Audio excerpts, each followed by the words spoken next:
Hello, Steve White, Steve Arts 89. Well, just some thoughts on the Fabulous Four. Now, I recently watched the 2000s films. I nearly said 90s films. I did actually watch the one from 1994. And then I watched the two from the 2000s, which I saw in the cinema, liked, watched on DVD, bought the Blu-rays, didn't watch the Blu-rays, but they're now bought, watched the Blu-rays that I bought. And then I finally watched the remake, which was the reboot or whatever it is. That was pretty bad. Now this one is interesting. The whole retro element. I don't know how that's going to go with audiences. I mean, maybe people will get it. It'll just be sort of like Barbie in a way, where it's just an aesthetic to just sort of market. Maybe it'll work, but it may just turn people off because they don't relate to it, because it's just like it's the '60s, and who remembers the '60s? Who was there?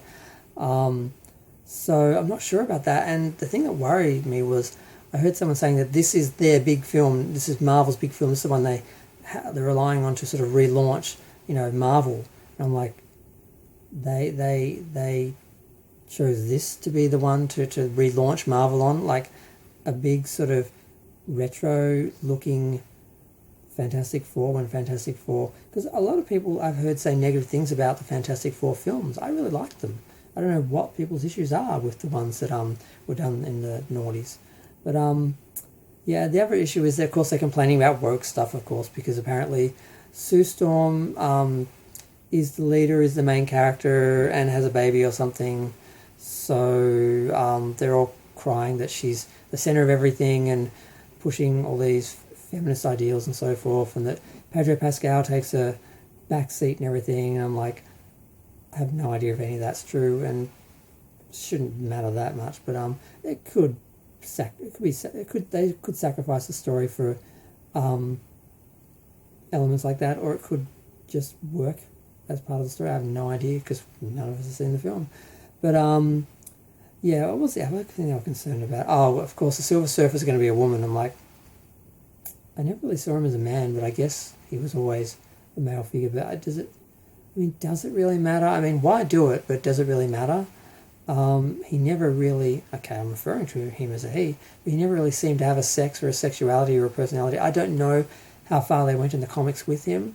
My understanding was he was this creature who gave up his role and sort of got stranded on Earth. And I'm like, where did they go with that? Because I didn't know anything about him before. I was watching some special features on the Silver Surfer DVD where they went through sort of the history of the character and that. And I'm like, I'm not sure how much it matters, but I can see why people would assume that it's going to be woke if they are doing things that seem very pro-feminist, or swapping the genders or race swapping. It's sort of, it's not necessarily a bad thing, or like proof of woke, but it's usually an indication that that's the intention.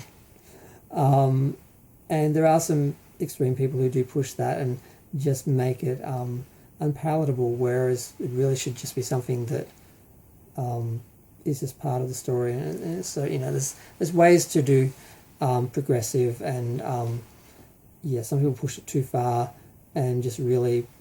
But then again, most of the people complaining will complain no matter how subtle or well done it was. So you can't really win. But it's like sometimes they don't even try. They're like, well, we're damned if we do, damned if we don't. We may as well just go full hell for leather, and that doesn't always work either. So, but I don't know. I just was thinking about that. It just got me thinking, like, really, that's their big saving Marvel film, the Fantastic Four, that like the retro styled '60s retro Fantastic Four. It seems to me to be just very niche and something to sort of to do for streaming, just for fun. Like, oh, like let's do a retro version of this film.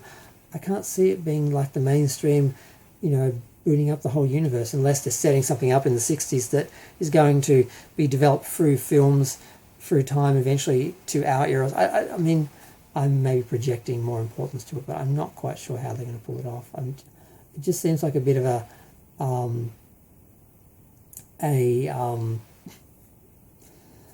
not a stretch, but just a bit of a bet, it's like I wouldn't really bet on that. I don't know. I'm just waffling. I'm going to go. Feel free to share, like, comment, subscribe. Let me know what you think of what we're hearing about, the Fantastic Four and whether it really has what it takes to basically relaunch and put Marvel back up on its pedestal where it was only 6 short years ago, something like that.